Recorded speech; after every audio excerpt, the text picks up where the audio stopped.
Two Sigma Ventures. Good to see you, Evan. I'm going to hand you this mic and let you take it away from here and invite them up and jam. Great. Hey, I'm Evan Greenberg. I'm a co-founder of Blockchain Beach. Thank you for the applause that I cut you off on. Thank you guys so much. Blockchain Beach is a publication and a site out of the Los Angeles area, but anywhere there's a beach, it can be a blockchain beach. Without further ado, I want to bring up Marc and Karim to start the panel. Thank you, Marc. I guess there is no blockchain in Austin. We don't have a beach here, do we? Well, there's some lakes that might have a little bit of sand, so we could shoehorn it in. Okay. You could have blockchain hill. Yeah, blockchain. We're pretty liberal with the definition. So, yeah, this is a panel called "Where is the Pre-IPO Deal Flow?" So we're going to talk with these guys a little bit about what it's like being an investor at this time. Some might say we're in a bear market, which is in ways terrible for companies and investors, but maybe there could be some light at the end of the tunnel and some good things as well. So first, I'll give you a chance to introduce yourself, tell us a little about what you've got going on, and then we'll jump into it. So my name's Karim Nurani. I'm the Chief Strategy Officer at LinkToPan. To that big sign, take a camera, download the app. What we've done over the last 2 years is it's all about democratizing access to pre-IPO companies, and we started that in 2019. We're tracking close to 100 and something, 130, 140, 170 million now, 135 million in AUM in 2 years. The interesting thing about that is it's not by venture companies, it's not by funds, it's by individual investors, accredited investors who are putting in $10,000 every day. We see people uploading and using the app, and every day people are buying things. So take a look at that. We set out on a mission to democratize access to pre-IPO companies. The difference here is we actually are investors in these companies. We started out with Ripple, Coinbase, Uphold, Robinhood. These are companies that we invested in. We're on the cap table. Then we opened the back end to other accredited investors to join us on this journey. Did we see a lot of success when there was the froth in the market and we had 30% of our companies exit? Yeah, we did. Did we see some dogs that are suffering through the lockup period and now have lost their valuation? Absolutely. The difference is when we lose, you're losing. If we're winning, you're winning. So there's an incentive for us to pick the best companies to put on our platform. Yes, Evan, the market sucks right now. Is there opportunity? Yes, and I'll talk about that a little bit more. But Marc, you go ahead. Hi, everybody. I'm Marc Weill. I'm at Two Sigma Ventures in New York City. Being from New York, we tend to be very valuation-oriented, and we actually pay attention to numbers and gross margins, different than the West Coast, potentially. My background is in investing since the late 70s, and so I've seen a lot of up and down markets, a lot of bear markets, a lot of bull markets, I have to bring the mic closer to my mouth so it sounds better. And I want to also, so I offer historical perspective on the markets and the world and what's going on today, and I'll talk about that. But at the end of the day, and I don't know how long all of this stuff's going to last for, but at the end of the day, if you do your work, you have capital, there's going to be some great ways to make money, and there's going to be some really interesting companies to invest in. And I think it's actually one of the most exciting times I've lived in a very long period of time. So I'm actually though I'm short-term skeptical, I am long-term very bullish and very excited. Great. So let's start with the short-term skeptical. Some would say that the Federal Reserve's actions has been a big part of what's affecting markets right now. We were talking a little bit earlier that's something you agree with. So if you could just explain sort of what's been going on so everyone can sort of get on the same wavelength. I'd like to put it into something that everybody understands. How many people here drive a car? What's the price of gas?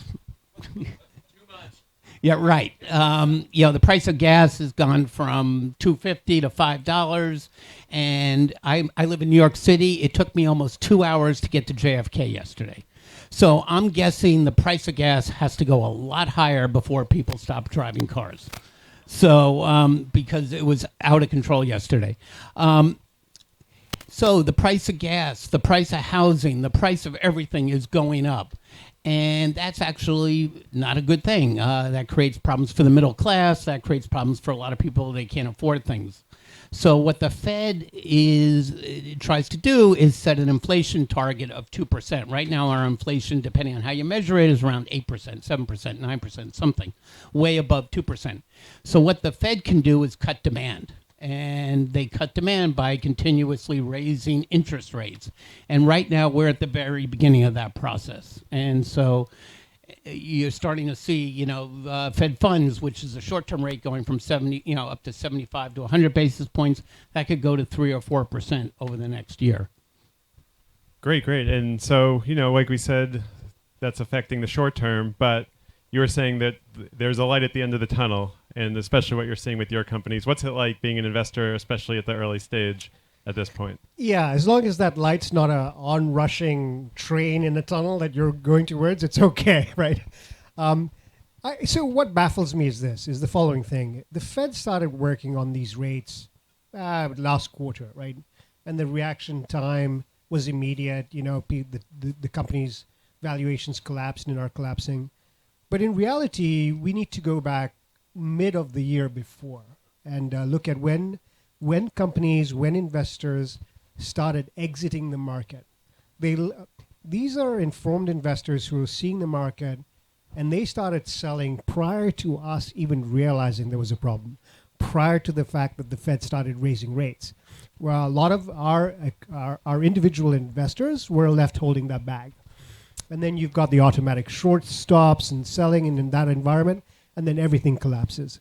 So the real question is, was it the Fed's action, or was the market already overvalued and then people took action? I think that's a fundamental question to ask. So if we look at the light at the end of the tunnel, the current thesis is that the Fed's going to start curbing the rates in 2024 to avoid stagflation. Does that mean that is already happening? Because we know the Fed's behind everything. I mean, they're lagging indicators of the real economy. So that's the real question to ask. And do you mind defining stagflation for everyone? Yeah, stagflation where there's no economic growth. I mean, no one's spending any money and the prices continue to rise. It's not a good environment. I lived through that in the 70s, and it's not a good place to be. That's certainly not a great place to be for sure. But what about as an investor? What are you seeing with sort of your investments from a valuation standpoint? Are there more companies trying to raise less? What's going on right now in the market in that way?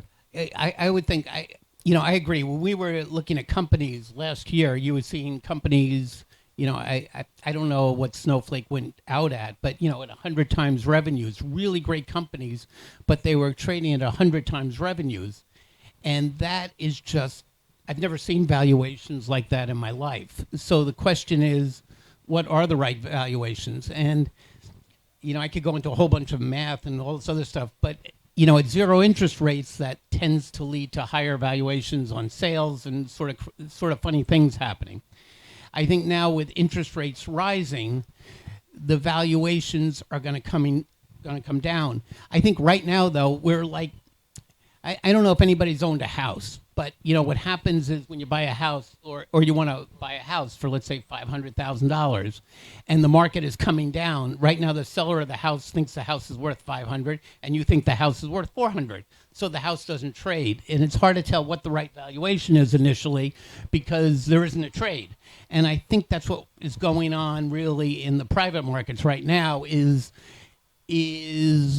that price discovery mode, and I think it's going to take a little time for us to work through that, and I think we need to see more data points to figure that out what that will be. How deep will the recession be? When will the recession happen? What are international markets doing? It's a complex world, and there's a lot of things going on, but I think we need to really give it a little bit more time to see where the correct prices are.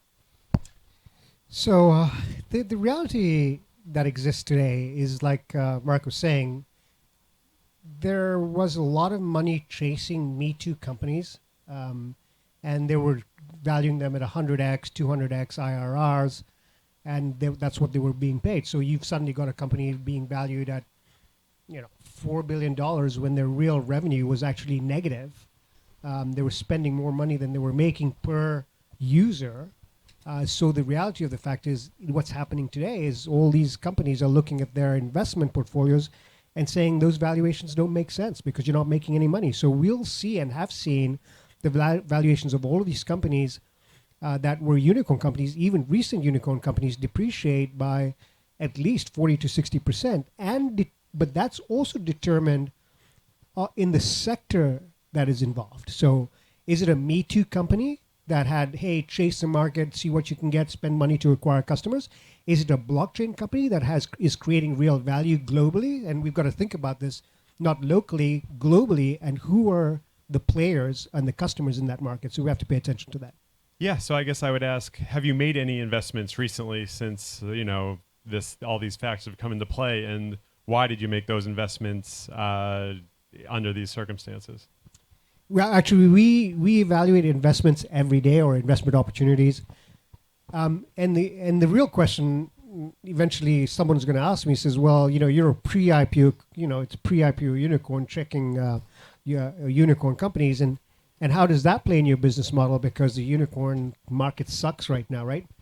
But the real value is there are companies that exist in the private market that are making really good business judgments, and these are the companies that we access. So irregardless of what the public market is doing, irregardless of what the crypto market is doing, there are companies in our infrastructure that we evaluate every day that make good business sense on traditional business premises, right?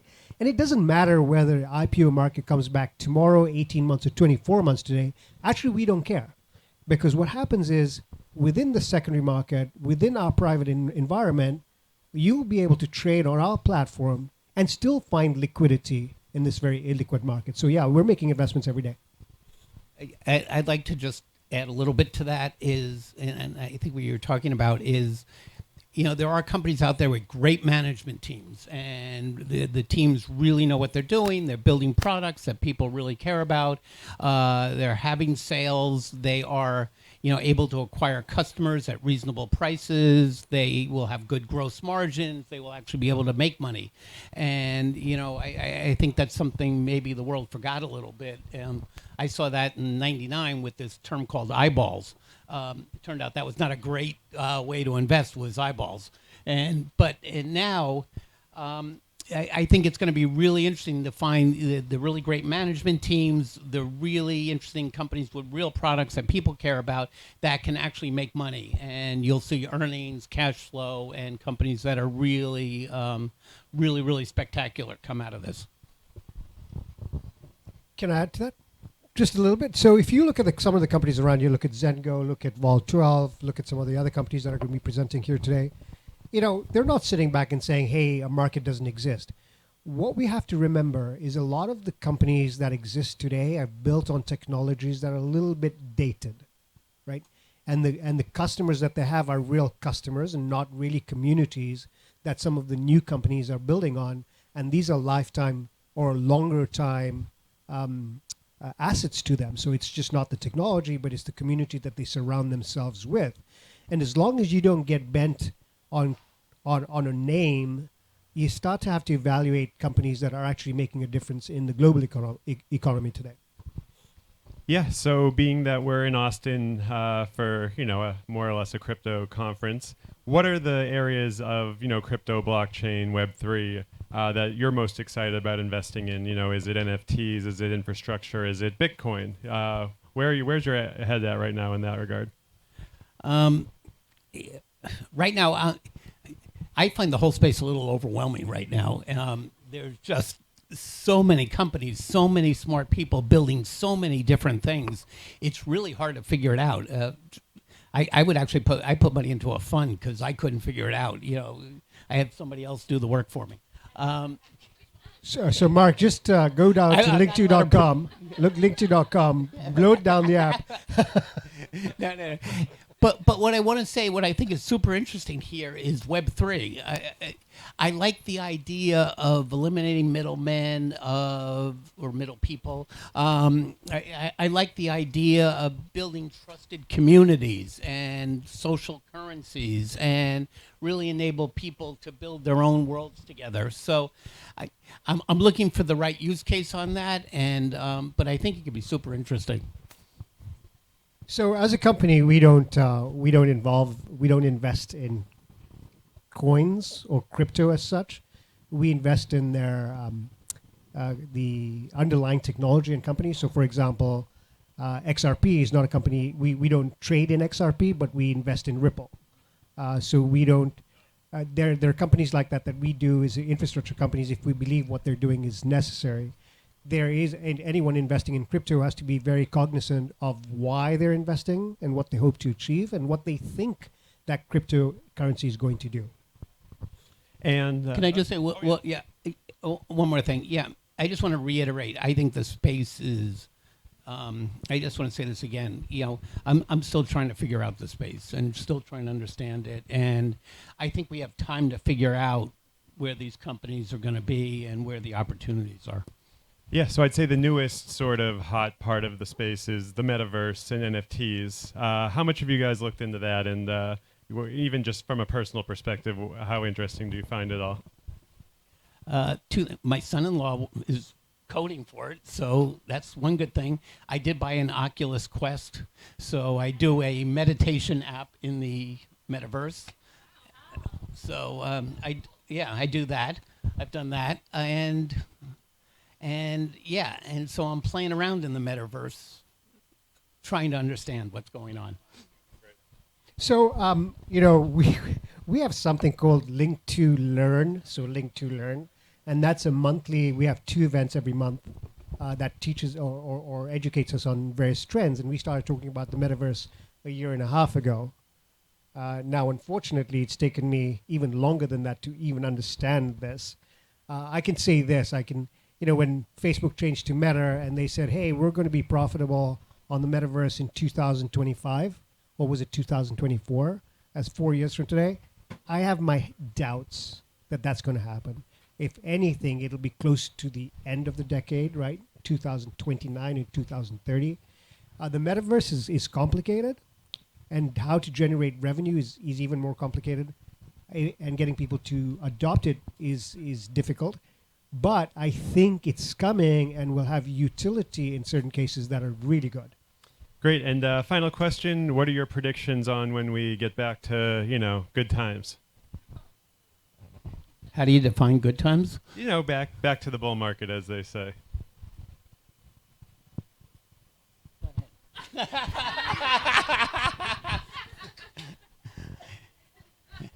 I have no idea. It's data driven. I mean, you really just got to pay attention every day.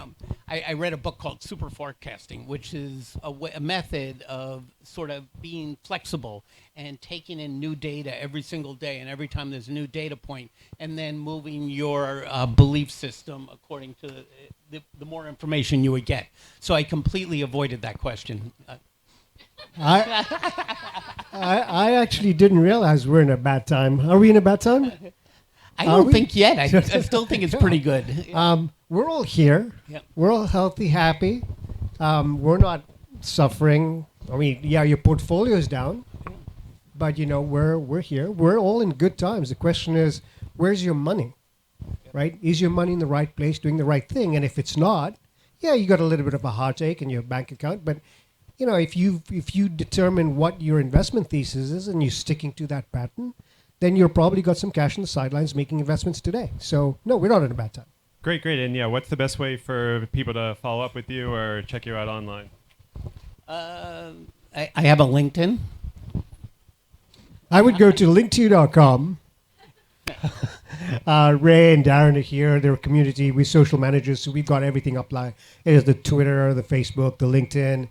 Connect with these guys. Connect with me. It's pretty easy to find Karim Nurani at LinkTo. Pretty easy. So, Evan, wait. There is a last question. Hold on a second. Oh. All right. Blockchain Beach. Beach. what do you think the future looks like over the next 2 years? Yeah, so the best case that I've been hearing from people who are pretty smart is that if the current raising of interest rates leads us into a recession, the only thing sort of worse than inflation going into a midterm election would be recession. And so if we are sort of in a recession or headed that way, in the October, November, whenever all that starts to, really, really get going, that the Fed may reverse course. Maybe they'll stop raising rates. Maybe they would even do a rate cut right before the midterm election. And that could cause, from the money perspective, I like the idea that, hey, as long as you're feeling good, then you're in a good spot. But where your money is, we may see another sort of even temporary leg up from a portfolio perspective if the Fed does that from a political standpoint. So that's what I've been hearing, and I like the idea of that. All right, so who else likes that idea? Okay, let's give it a round of applause. Yeah, and I'll be live tweeting the Consensus conference from Blockchain Beach on Twitter, so feel free to follow me there, and yeah, we'll be around for a little bit. Thank you, everyone. Thank you so much. Thank you very much.